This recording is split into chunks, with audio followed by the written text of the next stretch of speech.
Defence minister Rajnath Singh की Agnipath scheme को announce करते ही देश के कई हिस्सों में प्रदर्शन शुरू हो गया है। लोगों ने अपनी नाराजगी जाहिर करते हुए कई रेल रोक दी तो कहीं पुलिस स्टेशन तक में आग लगा दी। सैकड़ों न्यूज रूम से अलग अलग आवाजें बस सुनने को मिल रही हैं। कोई स्कीम को देश और युवाओं के हित में बता रहा है तो किसी का कहना है कि इस स्कीम से युवाओं को काफी नुकसान होगा। तो आइए दोस्तों, आज की इस वीडियो में जानते हैं कि देश में लागू होने वाली इस अग्निपथ स्कीम से देश और इसमें भर्ती होने वाले लोगों पर क्या असर पड़ेगा।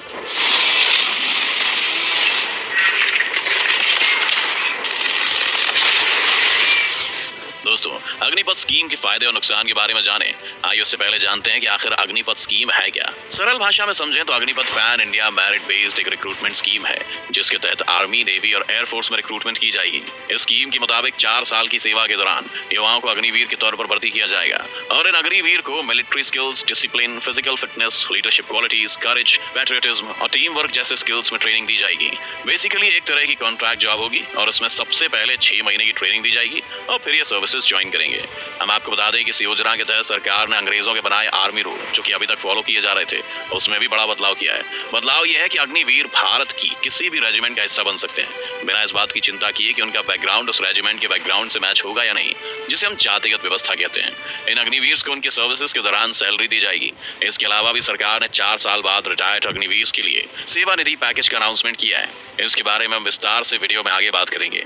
अगर इसमें भर्ती होने की उम्र की बात करें तो सरकार ने इसे 17.5 साल से 21 साल की है। हालांकि देश भर में चल रहे प्रोटेस्ट के चलते पिछले 2 सालों में तीनों सर्विसेज में भर्ती ना होने की वजह से इस साल के लिए इसकी अपर एज लिमिट 21 से 23 कर दी गई है।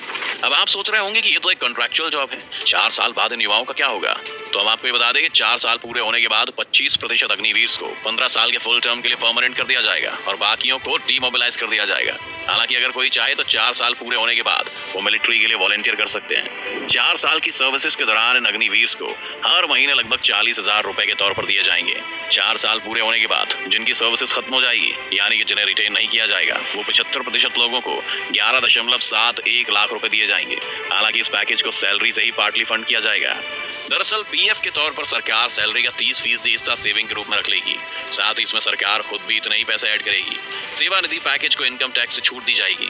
इसके अलावा 75% सैनिकों को स्किल सर्टिफिकेट्स और बैंक लोन स्कीम्स में प्रायोरिटी दी जाएगी, जिससे इन्हें दूसरे करियर में मदद मिलेगी। साथ ही जो भी 10वीं पास करके अग्निवीर बनेगा उसे रिटायर होने के साथ ही 12th के बराबर की डिग्री दी जाएगी, जिससे वो अगर आगे की पढ़ाई करना चाहता है तो कर सकता है। सरकार ने यह भी कहा है कि अग्निवीर रिटायरमेंट के बाद सीआरपीएफ या पुलिस की भर्ती देखता है तो उसे ऐसी नौकरियों में प्राथमिकता दी जाएगी और सरकार की तरफ से आम सैनिकों की तरह इन अग्निवीरों के लिए भी इंश्योरेंस और शहीद होने पर मुआवजे की राशि भी मिलेगी।